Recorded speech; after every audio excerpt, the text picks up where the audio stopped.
Untuk selanjutnya yaitu tafsir Quran surat pendek yang akan dibimbing oleh Bunda Dr. Fenty. Kepada Bunda Dr. Fenty disilakan. Baik, terima kasih Bunda Aini. Bismillahirrahmanirrahim. Alhamdulillahilladzi hadana lihadza wa ma kunna linahtadiya laula an hadanallah.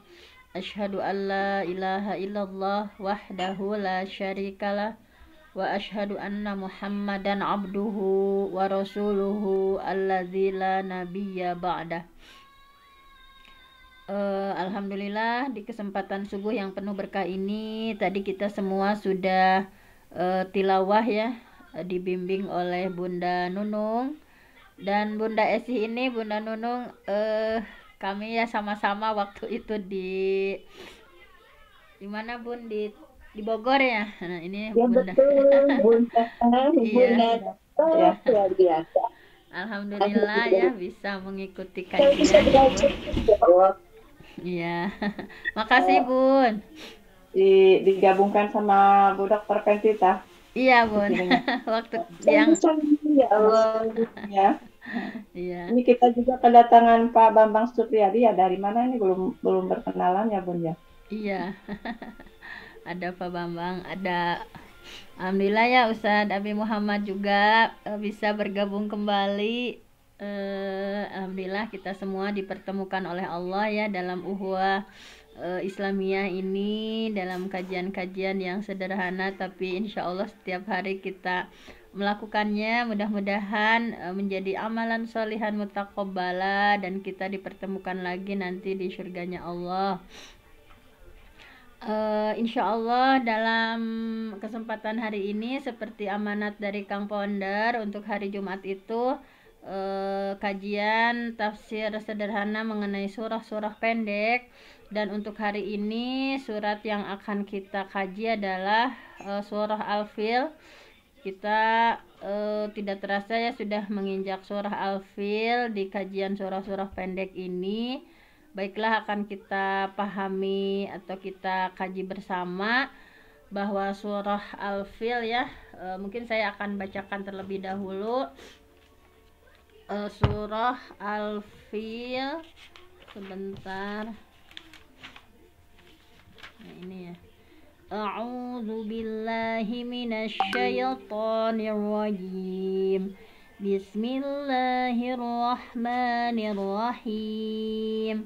Alam tara kaifa fa'ala rabbuka bi ashabil fil. Alam yaj'al kaidahum fi tadlil wa arsala 'alaihim tayran ababil tarmihim bihijaratin min sijil faja'alahum ka'asfin ma'kul. Sadaqallahul azim. Sami'na wa ata'na ghufranaka rabbana wa ilaikal masir. Mohon maaf kalau masih ada salah-salah ya. Selanjutnya bahwa surah Al-Fil itu para ulama sudah sepakat semuanya bahwa surah Al-Fil ini adalah surah Makkiyah. Surah Makkiyah yang tentunya diturunkan sebelum Nabi hijrah ke Madinah. Surah Al-Fil ini sangat masyhur ya, menceritakan tentang kisah yang sangat masyhur, yaitu kisah Raja Abraha ya bersama tentara gajahnya yang mereka datang ke Mekah ingin menghancurkan Ka'bah. Nah, tetapi walaupun sudah masyhur, saya akan ceritakan kembali ya untuk jadi pelajaran untuk kita semua bahwa Allah itu tidak akan diam, bahwa ketika Allah berkehendak ya segala sesuatu itu subhanallah gitu ya. Mari kita simak lagi kisah Raja Abraha ya dalam Ibnu Katsir nih, di kitab Ibnu Katsir dalam tafsirnya bagaimana secara detail ya di Ibnu Katsir diceritakan tentang surah Al-Fil yang menceritakan tentang kisah bahwa bagaimana Allah Subhanahu wa taala menghancurkan tentara gajah tersebut. Nah, mungkin akan secara ringkas ya dipaparkan sedikit bahwa sudah disebutkannya sebelumnya dalam kisah Ashabul Ukhdud bahwa Zunwais Raja Himyar yang terakhir adalah seorang yang musyrik ya, sehingga orang inilah yang membunuh sekitar 20.000 Ashabul Ukhdud yang beragama Nasrani. Jadi 20.000 dalam kisah Ashabul Ukhdud ya, diceritakan juga ya dalam Al-Quran walaupun tidak secara detail. Ada kisah Ashabul Ukhdud yang mana dalam kisah tersebut 20.000 Ashabul Ukhdud dibunuh ya.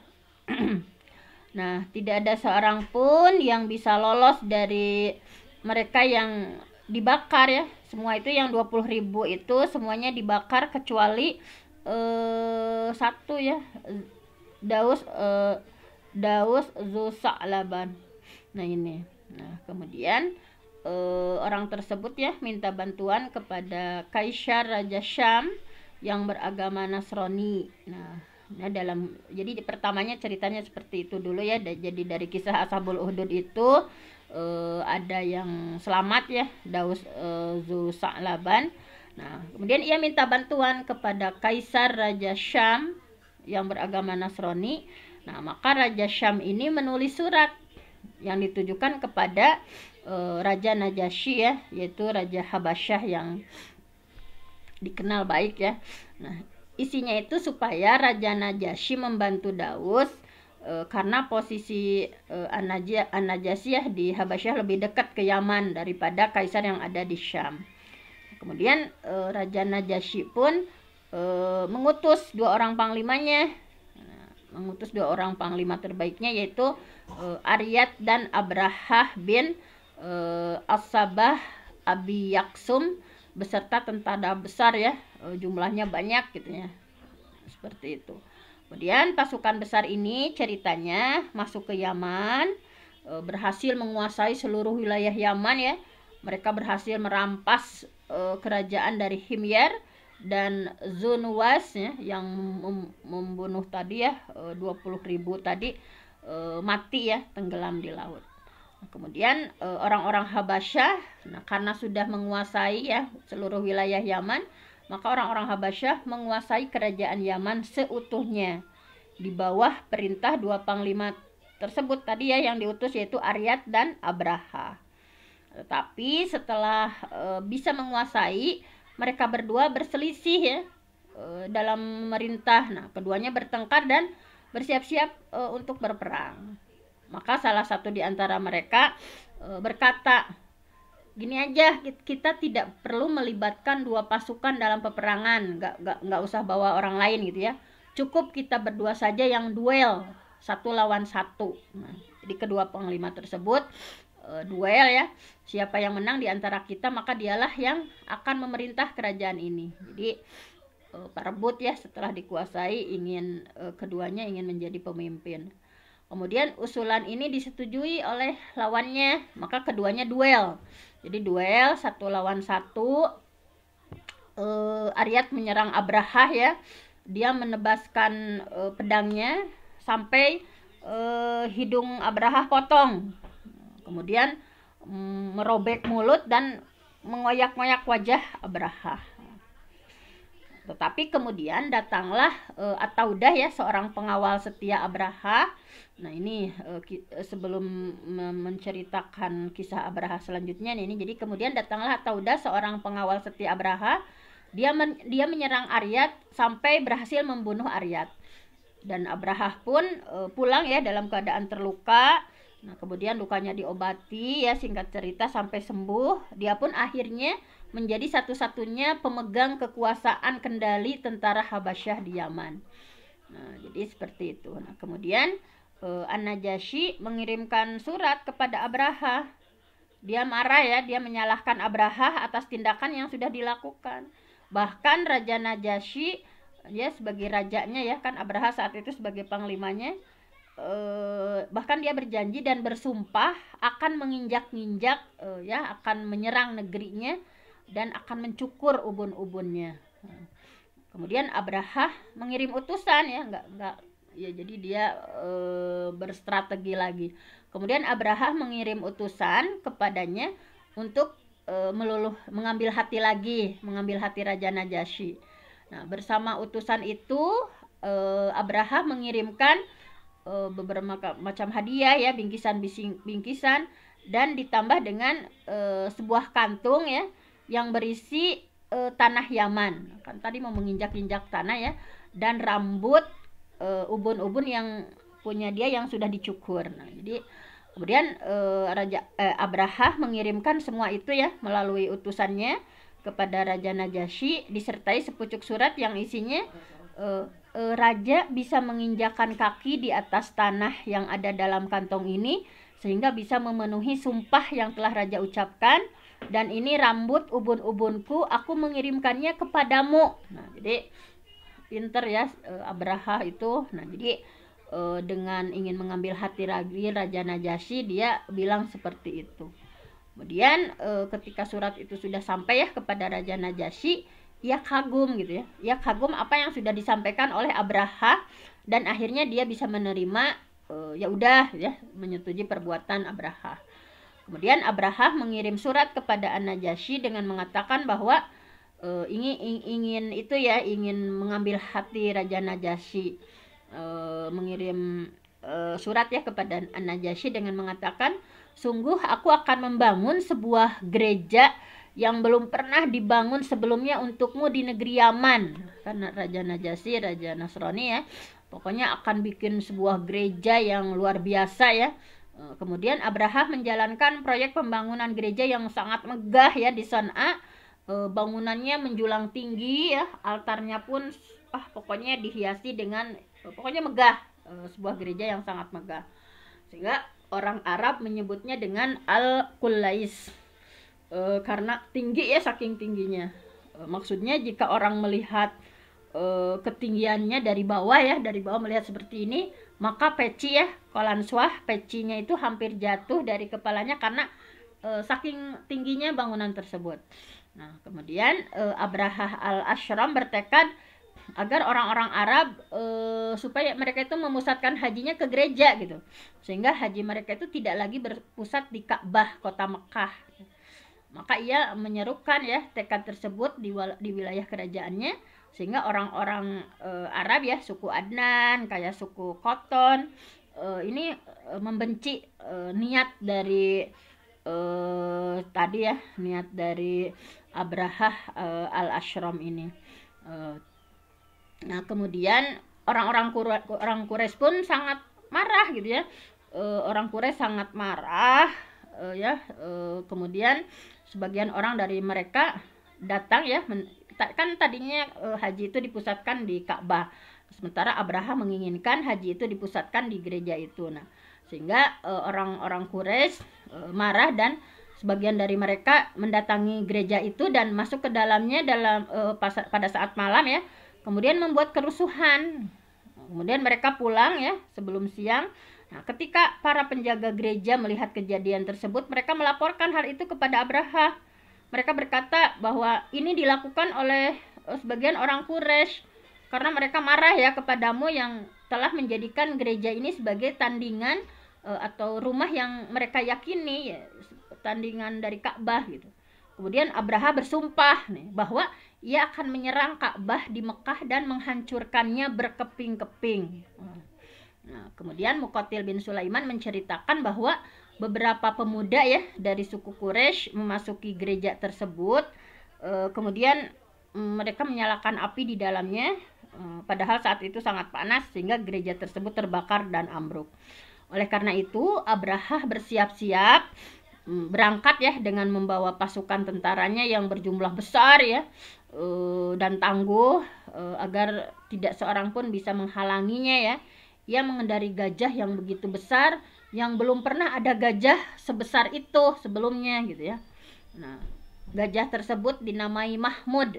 Gajahnya dinamai Mahmud ya, yang dikirimkan oleh Raja Najasyi ini, Raja Habasyah kepada Abrahah ya untuk keperluan menyerang Ka'bah tadi.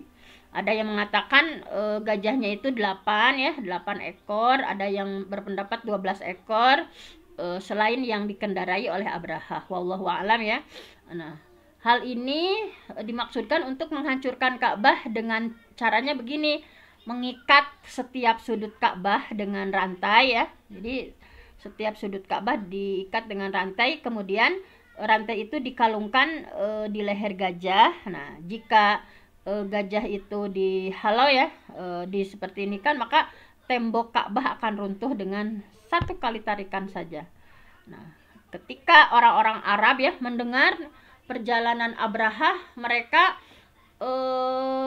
takut gitu ya, wah ini gawat sekali. Nah, sehingga mereka bertekad, mereka membela Ka'bah dengan menghalangi serangan tentara Abrahah dan menghalangi orang yang ingin menghancurkannya. Nah, kemudian salah seorang pembesar dari raja dari negeri Yaman ya, yang namanya Zunafar, dia keluar menyeru kaumnya dan seluruh kaum Arab untuk ikut bersama dia melawan Abrahah melalui Zunafar ini. Ia berseru untuk berjuang membela Ka'bah serta menghalangi keinginan Abrahah untuk meruntuhkan atau menghancurkan Ka'bah. Nah, maka mereka semangat ya menanggapi seruan dan berperang melawan Abrahah. Akan tetapi Abrahah bisa mengalahkan mereka karena Allah Subhanahu wa taala ingin menunjukkan kehormatan dan keagungan Ka'bah. Kemudian Zunafar sendiri ditawan dan Abrahah membawanya melangkah maju. Nah, sesampainya di negeri Khusham, Abrahah dihadang oleh Nufail bin Habib al-Khushami bersama kaumnya. Juga Syahron dan Nahis. Akan tetapi Abrahah pun sama bisa mengalahkan mereka dan bahkan menawan Nufail bin Habib. Abrahah ingin membunuhnya, tetapi kemudian ia memaafkan dan membawanya untuk menjadi penunjuk jalan menuju negeri Hijaz. Nah, kemudian ketika mendekati wilayah Taif ya, maka penduduk Saqid keluar menemui Abrahah. Mereka takut ya bersikap baik kepadanya karena khawatir dengan rumah ibadah mereka yang namanya Lata ya. Mereka memuliakan Abrahah, mereka memuliakan pasukannya, lalu mereka mengutus Abu Roghol ya sebagai penunjuk jalan. Ketika Abrahah sampai di daerah Al-Muhammas yang berada di dekat kota Mekah, ia berhenti di sana. Kemudian bala tentaranya merampas ya harta benda milik penduduk orang Mekah ya, unta, pokoknya harta-hartanya dirampas oleh pasukan Abrahah ya. Nah, kemudian dari semua harta yang diambil itu ada 200 unta milik Abdul Muthalib ya. Nah ini kakek Nabi ya. Kemudian orang yang merampas harta benda tadi ya dengan perintah Abrahah itu adalah panglima pasukan garis depan yang bernama Al-Aswad bin Maqsud. Sehingga beberapa orang Arab mereka marah ya mencelanya. Nah ini riwayat dari Ibnu Ishaqnya seperti itu. Kemudian Abrahah mengutus Hanatoh al-Himyari ke Mekah. Ia diperintah untuk membawa tokoh kaum Quraisy bersama dia. Dia mengutus dulu ya, bawa tokoh orang Quraisynya gitu ya. Beritahukan gitu bahwa raja tidak akan datang untuk memengaruhi kalian kecuali jika menghalang-halangi untuk melindungi Ka'bah gitu. Pokoknya raja tidak akan memerangi kecuali kalau mereka menghalang-halangi untuk melindungi Ka'bah. Nah, ketika Hanatan tiba di Mekah, ia ditunjukkan kepada Abdul Muthalib, kakek Nabi ya, Abdul Muthalib bin Hashim. Hanatan menyampaikan kata-kata ya kepada Abrahah, kata-kata Abrahah kepada Abdul Muthalib. Maka Abdul Muthalib berkata bahwa tadi ya mereka tidak akan memeranginya kecuali kalau menghalang-halangi untuk menjaga Ka'bah. Nah, kemudian Abdul Muthalib berkata, demi Allah gitu ya, kami tidak ingin memeranginya gitu. Kami tidak punya kekuatan untuk berperang. Tapi ini adalah Baitullah Al-Haram gitu. Rumah Allah yang mulia. dan rumah Khalilnya Ibrahim, kekasih Allah ya, rumahnya kekasih Allah yaitu Nabi Ibrahim. Jika dia berkehendak melindunginya, maka memang rumah ini adalah rumah suci dan haram ya Allah mengharamkan untuk menghancurkannya. Jika Allah berkehendak, dia akan membiarkannya, maka kami pun tidak kuasa untuk membela rumah ini gitu. Lalu Hanatoh ya berkata kepadanya, mari pergi bersamaku untuk memenuhi Abraha gitu. Ayo pokoknya kita menghadap ke Abraha dulu. Maka Abdul Muthalib pergi bersama utusan dari Abraha. Ketika Abraha melihat Abdul Muthalib, ia menghormatinya ya. Abdul Muthalib merupakan pria yang badannya besar, kemudian ganteng ya, rupawan. Kemudian Abraha turun dari kursi kebesarannya dan ia duduk bersama Abdul Muthalib di atas permadani. Kemudian ia berkata kepada juru bicaranya ya, kepada penerjemahnya, coba tanyakan kepadanya apa yang dia butuhkan. Maka Abdul Muthalib berkata kepada juru bicara Abraha, sesungguhnya yang aku butuhkan ialah 200 unta milikku yang telah diambil. Mohon raja berkenan mengembalikannya kepadaku. Kemudian Abraha berkata kepada penerjemah, coba katakan sama dia, sungguh kamu telah membuatku kagum. Jadi pada awalnya dia kagum ketika aku melihatmu, tetapi sekarang aku memandangmu remeh karena kamu masih membicarakan hal yang sepele gitu ya. 200 unta milikmu yang telah aku ambil. Sementara kamu membiarkan Ka'bah yang merupakan simbol agamamu dan agama nenek moyangmu, padahal aku datang ke sini untuk menghancurkan Ka'bah gitu. Tidakkah kamu membicarakan hal itu denganku? Kenapa bicara yang recehan maksudnya? Kenapa nggak berbicara sesuatu yang yang berkualitas, mungkin seperti itu. Maka Abdul Muthalib berkata kepada Abraha, sesungguhnya aku ini pemilik unta. Sedangkan Ka'bah itu sudah ada pemiliknya sendiri, yaitu Allah gitu. Dialah sendiri yang akan membelanya. Nah, kemudian Abraha berkata, dia tidak akan bisa mencegahku. Abdul Muthalib berkata, pokoknya nama kumadinya gitu ya, itu urusanmu gitu. Ada yang menceritakan bahwa Abdul Muthalib menemui, tapi ini cerita yang lainnya, ada yang menceritakan bahwa Abdul Muthalib menemui Abraha disertai sejumlah orang-orang Arab ya, para tokoh orang Arab. Mereka menawarkan sepertiga harta mereka kepada Abraha dengan catatan harus menarik kembali ya tekadnya untuk menghancurkan Ka'bah. Tetapi Abraha menolak dan mengembalikan unta milik Abdul Muthalib. Kemudian Abdul Muthalib kembali ya menuju kaum Quraisy dan ia memerintahkan agar keluar dari kota Mekah karena susah untuk Abraha tetap dengan tekadnya ya. Ya udah kita keluar dari kota Mekah, berlindung di atas puncak gunung ya, karena takut terimbas amukan dari pasukan Abraha. Kemudian Abdul Muthalib bangkit berdiri dan ia memegang ya lingkaran besi yang ada di pintu Ka'bah. Jadi ada lingkaran besi yang berada di pintu Ka'bah. Kemudian ia berdoa bersama sebagian orang Quraisy ya, berdoa kepada Allah meminta pertolongan atas serangan Abraha dan bala tentaranya. Sambil memegang lingkaran besi yang ada di pintu Ka'bah. Abdul Muthalib mengatakan seperti ini, ya Allah, sesungguhnya manusia melindungi tempat tinggalnya, maka lindungilah tempat sucimu ini ya Allah. Nah, jangan sampai salib tipu daya mereka mengalahkan tipu dayamu esok hari. Kemudian Ibnu Ishaq berkata bahwa kemudian Abdul Muthalib melepaskan lingkaran besi yang ada di pintu Ka'bah. Kemudian mereka sama-sama keluar semuanya menuju puncak gunung. Nah, Muqatil bin Sulaiman menceritakan bahwa mereka meninggalkan 100 ekor unta ya. Mereka meninggalkan 100 ekor unta ya yang berkalung ya di Ka'bah.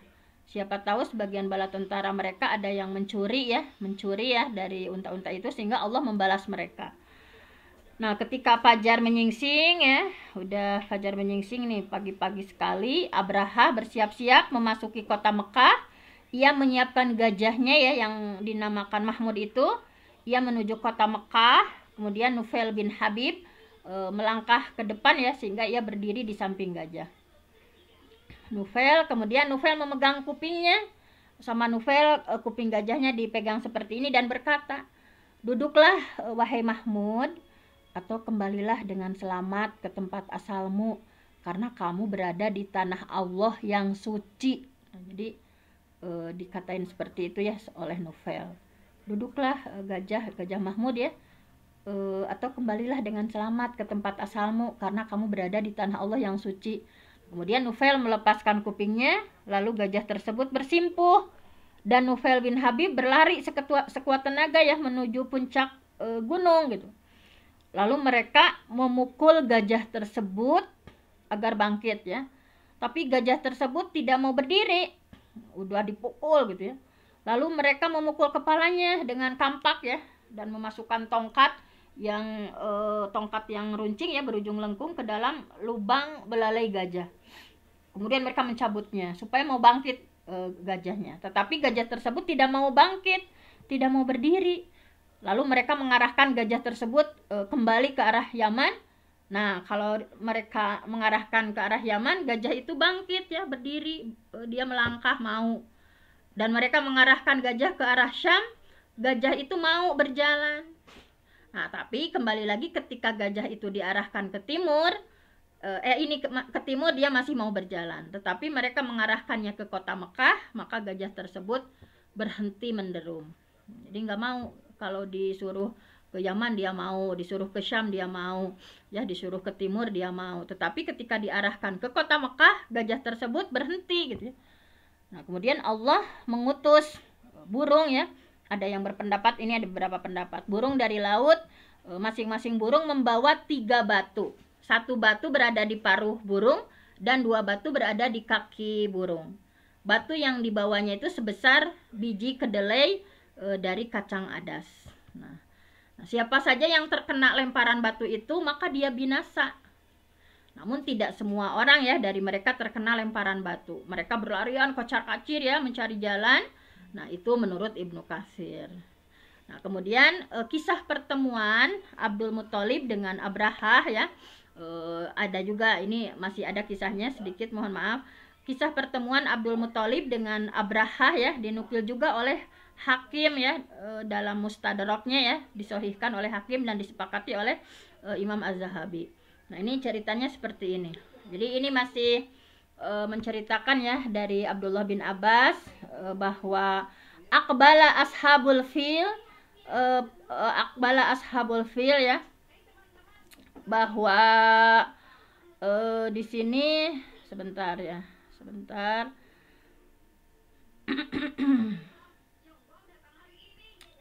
bahwa pasukan bergajah ya, Aqbala ashabul fil, pasukan bergajah itu datang ya, hatta idza danau min Makkah, sehingga ketika mereka sudah mendekati kota Mekah, istaqbalahum Abdul Muthalib, maka datanglah Abdul Muthalib ya, kakek Nabi, limalikihim ya, untuk menemui pasukan itu ya, menemui raja mereka, pimpinan mereka. Kemudian Abdul Muthalib mengatakan seperti ini, maja'aka bina ilaina ma'anaka ya rabbana ala ba'asta fana'tika bikulli syai'in aradta. Untuk apa engkau datang kepada kami? Nggak cukup ya engkau mengirimkan utusanmu itu sehingga kami akan membawakan kepadamu semua yang kamu inginkan gitu. Faqala, maka Abrahah ya menjawab dengan sombongnya, ukhbirtu bihadzal bait alladzi la yadkhuluhu ahadun illa amana. Bahwa aku dikabarkan ya, aku udah pernah dengar nih dengan Ka'bah ya, kota Mekah ini la yadkhuluhu ahadun illa amana gitu ya, bahwa tidak seorang pun yang memasukinya kecuali dalam keadaan aman.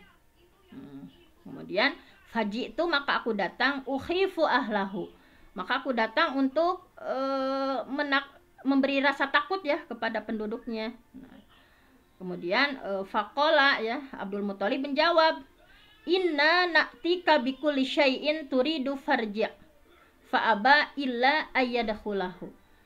Kami akan memberikan semua yang kamu inginkan ya, kembalilah engkau ya.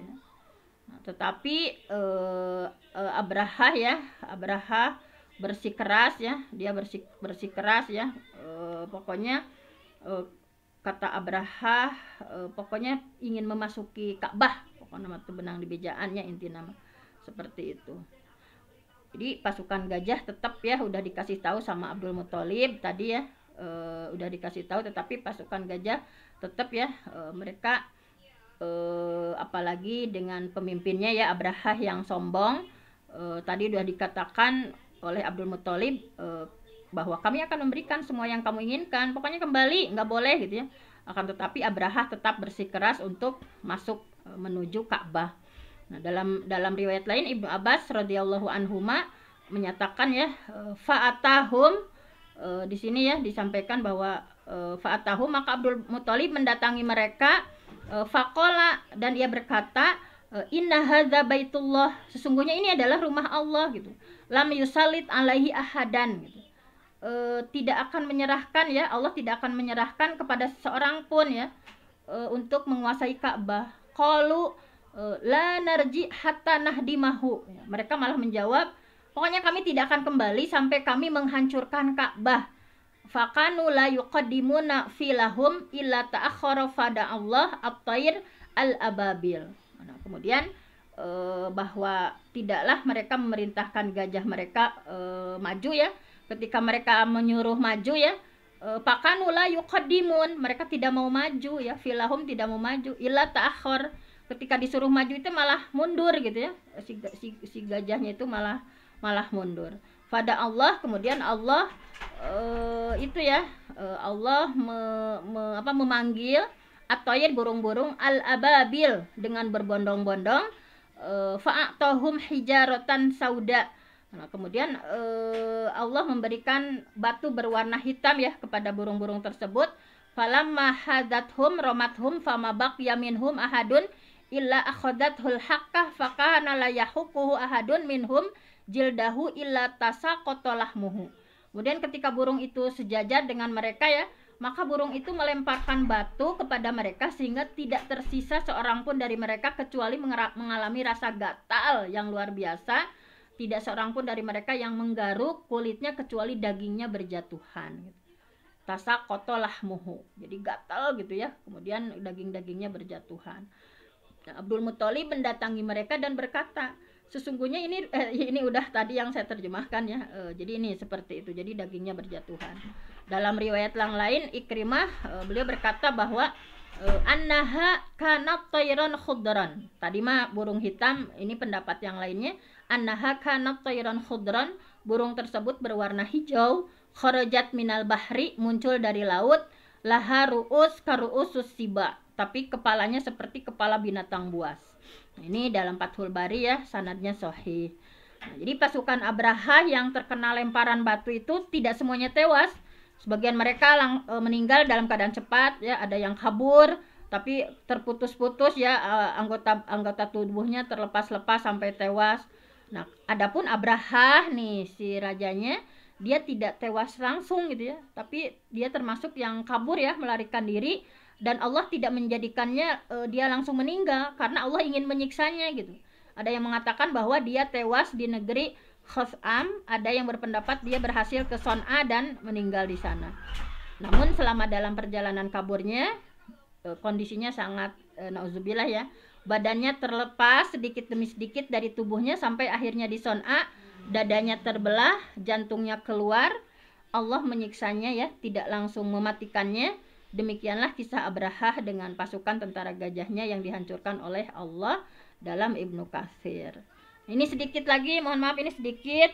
Alam taro kaifa fa'ala rabbuka bi ashabil fil. Alam taro, tidakkah kamu memperhatikan kaifa fa'ala rabbuk, bagaimana Tuhanmu ya bertindak bi ashabil fil, terhadap tentara bergajah. Nah, sama Allah udah diingatkan. Perhatikan coba nih, bahwa ashabul fil tadi ya maksudnya adalah Abraha dan kawan-kawannya. Ada yang berpendapat gajahnya 12, ada yang berpendapat 8, yang tujuan untuk menghancurkan Ka'bah. Alam yaj'al kaidahum fi tadlil.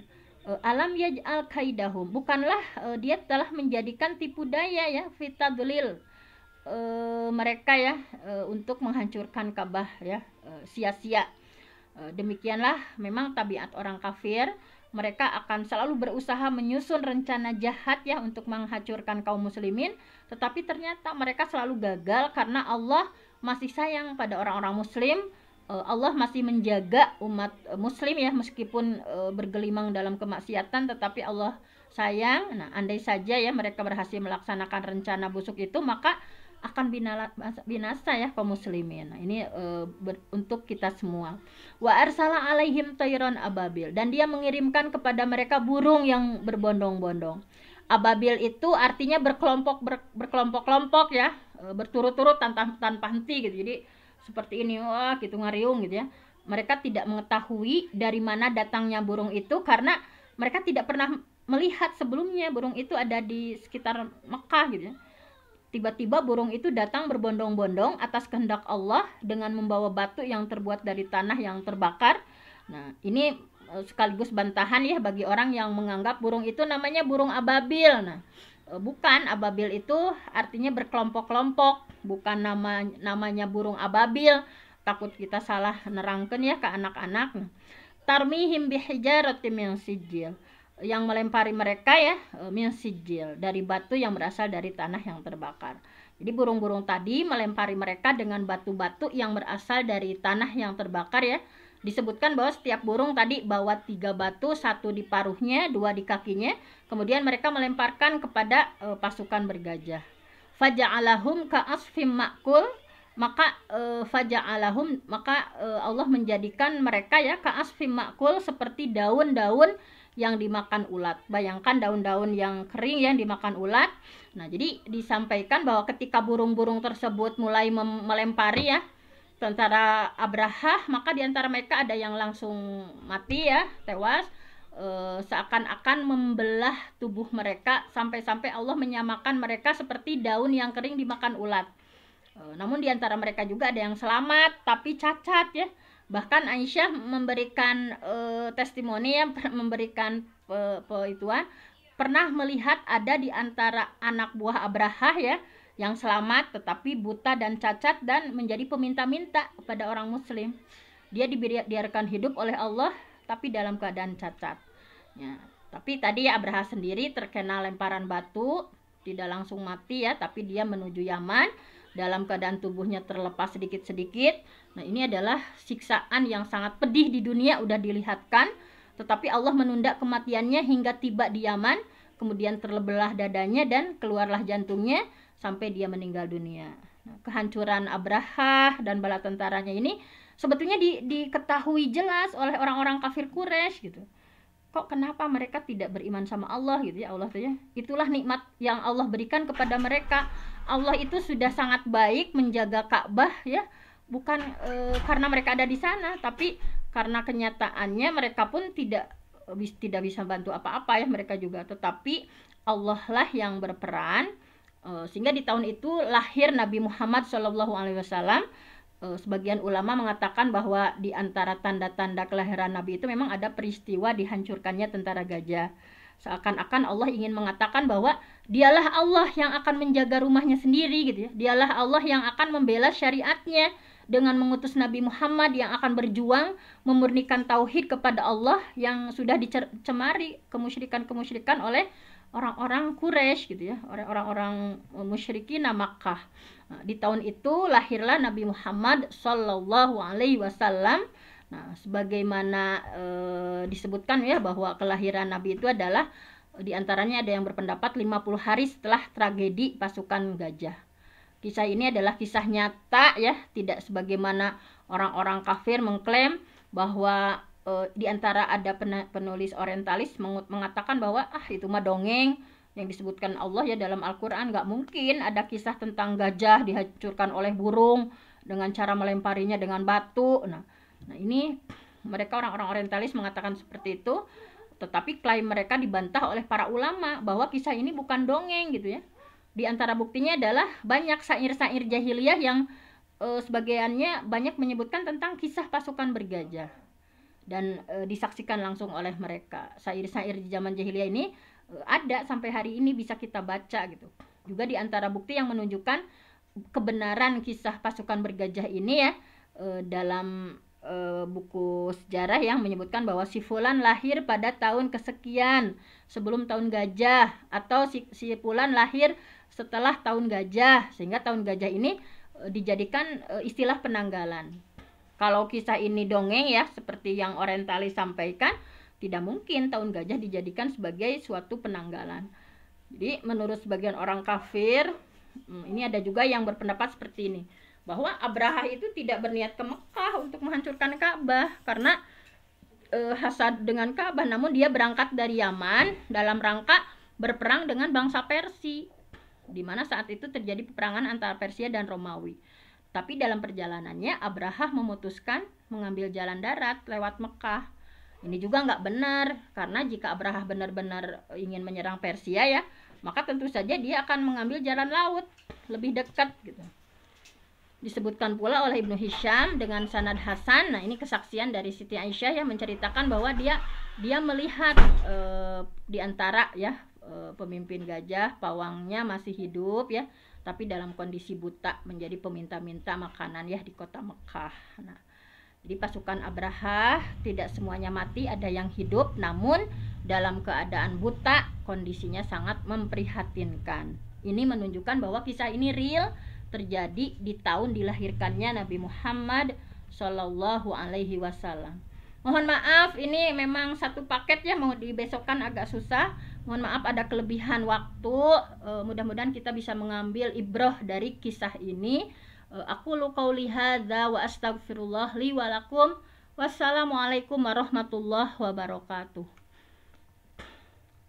Assalamualaikum warahmatullahi wabarakatuh.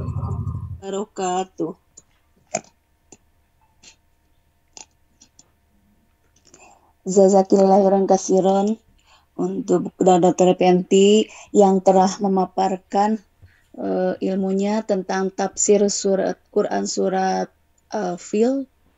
Semoga kita semua bisa paham dan semoga Allah memberikan kepahaman kepada kita sehingga kita bisa mengamalkannya, terutama kepada peserta didik kita dalam pelajaran PAI maupun dalam kehidupan kita sehari-hari. Amin ya Allah ya Rabbal Alamin. Baiklah Bapak Ibu dan seluruh partisipan yang dirahmati Allah, alhamdulillah untuk kajian kita hari ini telah selesai. Marilah kita sama-sama membacakan istighfar 3 kali, doa penutup majlis dan hamdalah bersama. Astagfirullahaladzim, astagfirullahaladzim, subhanakallahumma wa bihamdika asyhadu an la ilaha illa anta astaghfiruka wa atubu ilaik, walhamdulillahi rabbil alamin.